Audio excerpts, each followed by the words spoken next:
When it comes to measures for improving the accessibility of our cities for persons with disabilities, we tend to think of only ramps and railings. But what measures are needed to make our cities inclusive and accessible for a wider range of persons? How do we imagine a city that is inclusive of persons with less visible or invisible disabilities such as anxiety, depression, bipolar disorder, intellectual disabilities, and autism?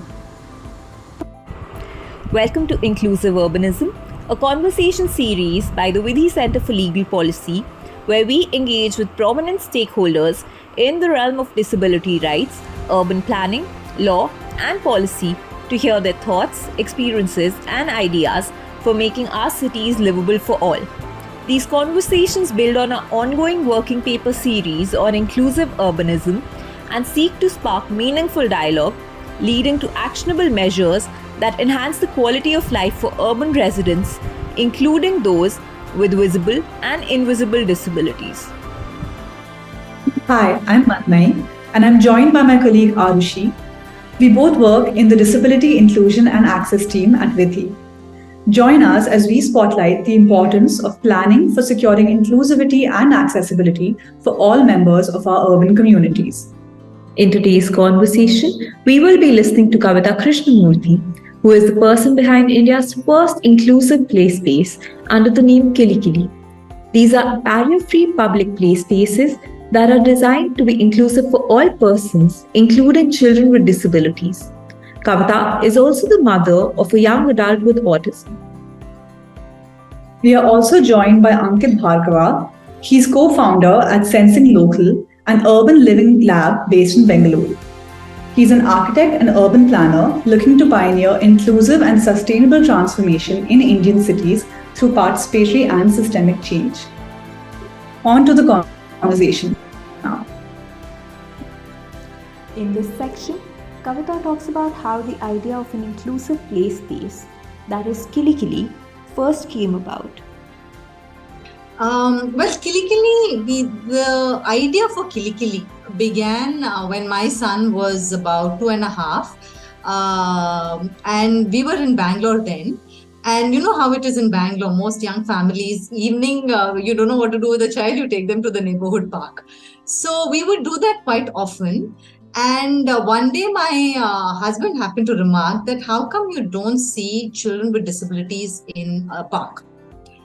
Which was a question which was quite a hard-hitting one, because you really don't see kids with disabilities in a park. And that kind of, started me thinking. And then I started speaking to other parents and professionals and so on. And everybody would say, play is so important. And, my son had a developmental delay. So we were doing the rounds of developmental pediatricians and so on. And everybody would say, play is so important in that age, that 0 to 6 years, play is so critical, etc.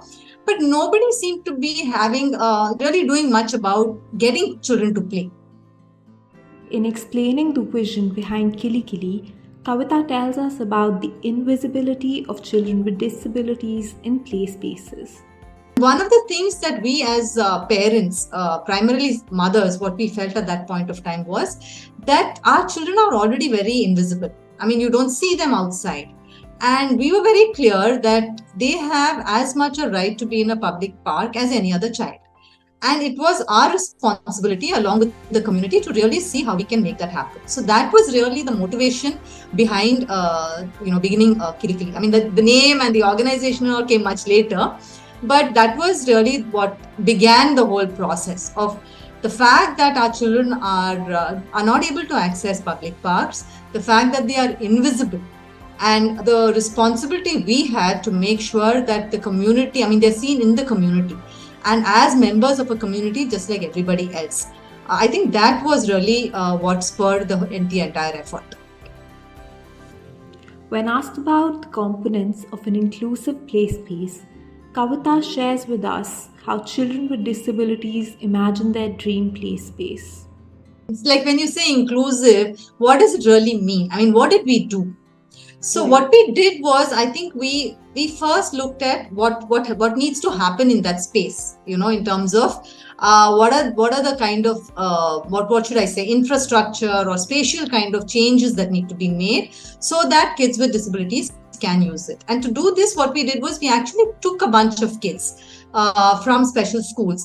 They were children who were visually impaired, who were mobility impaired, who were hearing impaired. The first consultation, we didn't have children with, say, what we now call the invisible disabilities. We didn't have children with developmental disabilities or autism or these in the first consultation, but subsequently we have had. So we took them to Coles Park in Bangalore, which is a park where we started this initiative, and we asked them, explore this park and tell us what is it that you find difficult, what makes it difficult for you to play in this space. You tell us, or you visualize what is your dream park.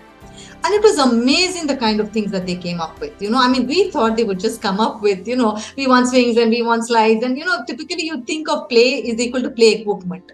But actually the kind of things they came up with was, they said they wanted flowers, they wanted trees, they wanted the watchman not to shout at them when they ran on the grass.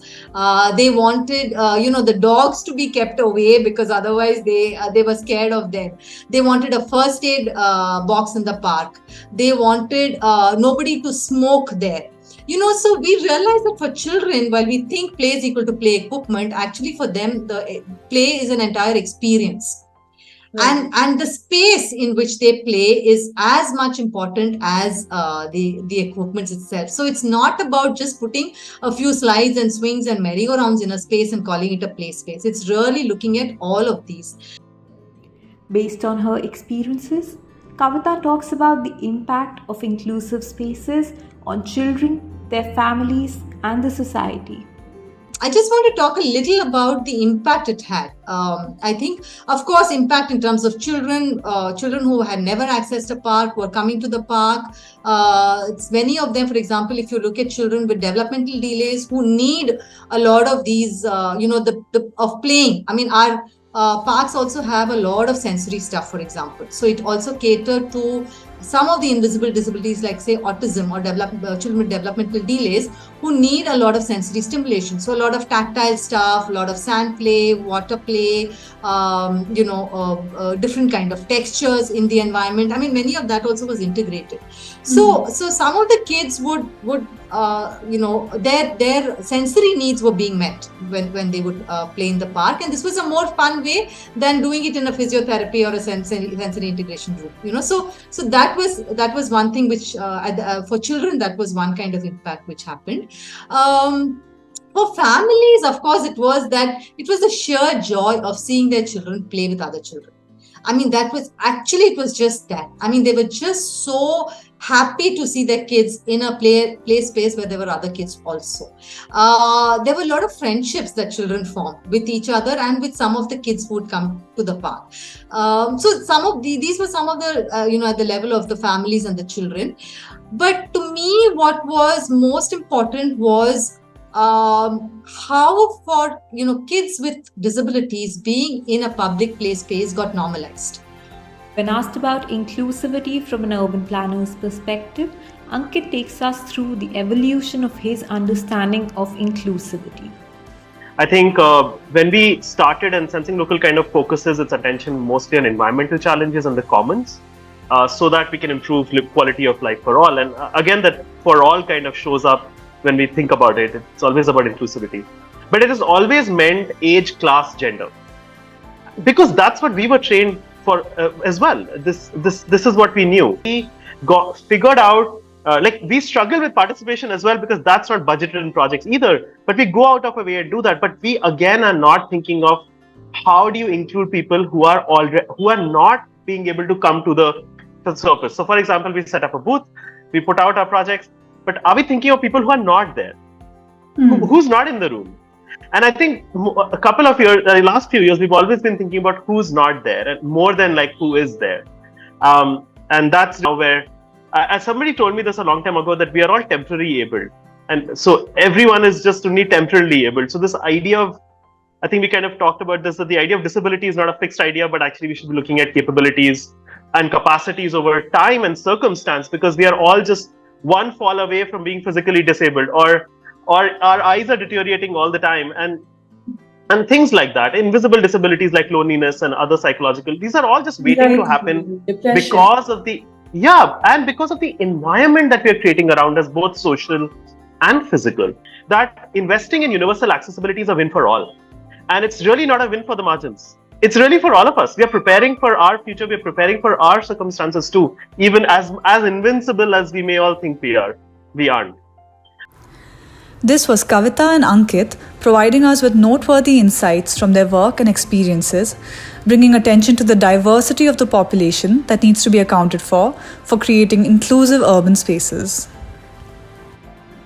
For more insights, please explore our working paper series on inclusive urbanism, which is available on the website of the Vidhi Center for Legal Policy. It builds on our previous work, the Beyond Reasonable Accommodation Report, which was released in 2022. Stay tuned for our next video in this series.